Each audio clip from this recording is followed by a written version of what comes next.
ஈன்ற அன்பினில் சுரக்கும் அமுதனை சால பறிந்தூட்டும் தாயினும் மேலாய் கோல சொற்களில் சுரக்கும் அறிவினை காலமெல்லாம் ஊட்டும் தாயே தமிழே உன்னை வணங்குகின்றேன்.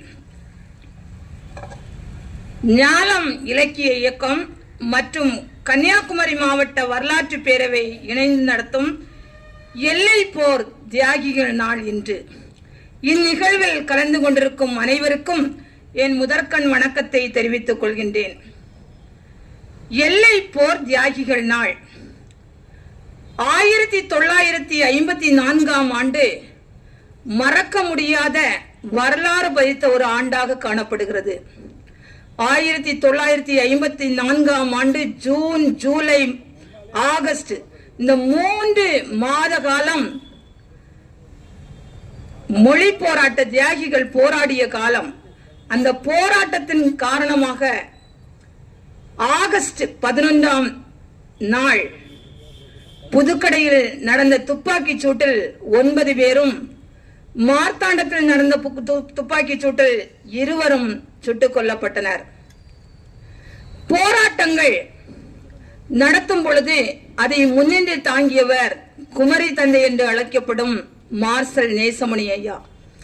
அவர்களுடைய தலைமையில் பலர் அந்த போராட்ட குழுவில் இணைந்து போராடினார்கள்.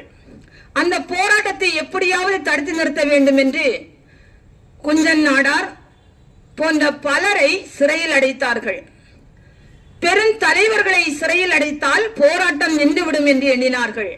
ஆனால் போராட்டம் நின்றுவிடவில்லை. பல தொண்டர்கள், ஆயிரக்கணக்கான தொண்டர்கள் கிளர்ந்து எழும்பினார்கள். அந்த தொண்டர்களை அடக்குவதற்காக நடத்தப்பட்ட துப்பாக்கி சூடுதான் ஆகஸ்ட் 11ஆம் நாள் நடைபெற்ற துப்பாக்கி சூடு. இன்று நாம் அவர்களுடைய தியாகத்தை போற்றும் வண்ணம் இவ்விடத்தில் கூடியிருக்கின்றோம். உண்மையிலேயே ஒரு கணம் அவர்களை நாம் எண்ணி பார்க்க வேண்டும். என்னுடைய தந்தை கன்னியாகுமரி மாவட்டத்தில் பிறந்தவர். மொழி போராட்டத்தில் கலந்து கொண்டவர். என்னுடைய தந்தை சொல்லும் பொழுது, எனக்கு சிறு வயதா இருக்கும் பொழுது இது என்ன மொழி போராட்டம் ஒன்றுமே எனக்கு தெரியாது. கன்னியாகுமரி மாவட்டம் புதுக்கடையில் ஒரு நினைவு சின்னம் இருக்கிறது, ஒரு தூண் இருக்கிறது. அந்த தூண் என்றைக்கு வைக்கப்பட்டது என்றால் 1985ஆம் ஆண்டு காக்கா தேகா காந்தி காமராஜ் தேசிய காங்கிரஸ் குமரி அனந்தன் அவர்கள் வருகை புரிந்து அந்த நினைவு சின்னத்தை நாட்டினார்கள். அது ஒரு தூண் மாதிரி இருக்கும் அந்த சின்னம். 1985ஆம் ஆண்டு அந்த நினைவு சின்னம், அந்த தூண் நடைபெற்ற நாட்டிய நாள் நான் 5ஆம் வகுப்பு படித்துக் கொண்டிருந்தேன். அந்த நிகழ்வில் நானும் கலந்து கொண்டது இன்றைக்கு எனக்கு ஞாபகம் வருகின்றது. அந்த நிகழ்வில் வரவேற்பு பாடல் ஒன்று பாடின ஞாபகம். இத்தனை ஆண்டு காலம் என்றால் நான் கல்லூரியில் பணிபுரிகிற காலத்திற்கு முன் வரை என்ன நிகழ்வு, ஏது நிகழ்வு என்று எனக்கு நினைவும் கிடையாது.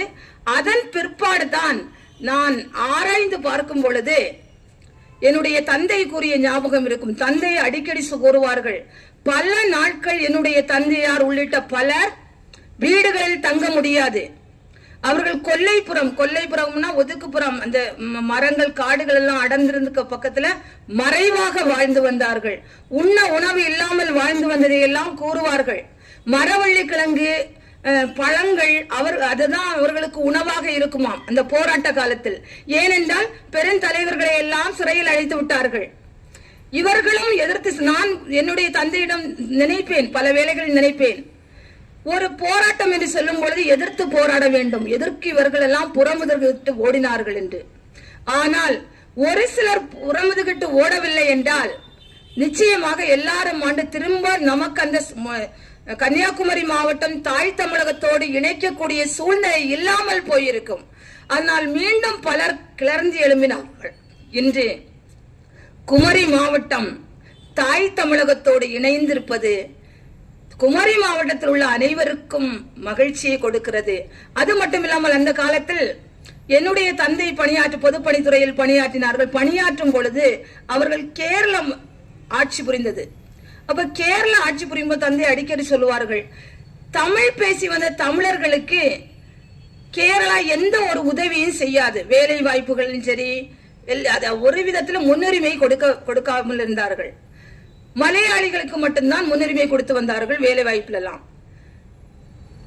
தமிழ்நாட்டு சார்பாக வேலை தமிழக அரசு கொடுக்கும் என்றால் தமிழக அரசு என்ன கூறுவார்கள் எல்லாம், இவர்கள் மலையாளிகள், கேரளத்தில் மலையாளிகள் என்று. ஆனால் அதையெல்லாம் எதிர்த்து போராடி இன்று மகிழ்ச்சியாக தாய் தமிழகத்தோடு இருப்பது குமரி மாவட்டத்தில் பிறந்து வளர்ந்த எங்களுக்கு பெருமை அளிக்கிறது. இந்நிகழ்வில் எனக்கு அனுமதி அளித்த என்னுடைய பேராசிரியர் முகிலை ராஜபாண்டியன் ஐயா அவர்களுக்கும், கன்னியாகுமரி மாவட்ட வரலாற்று பேரவை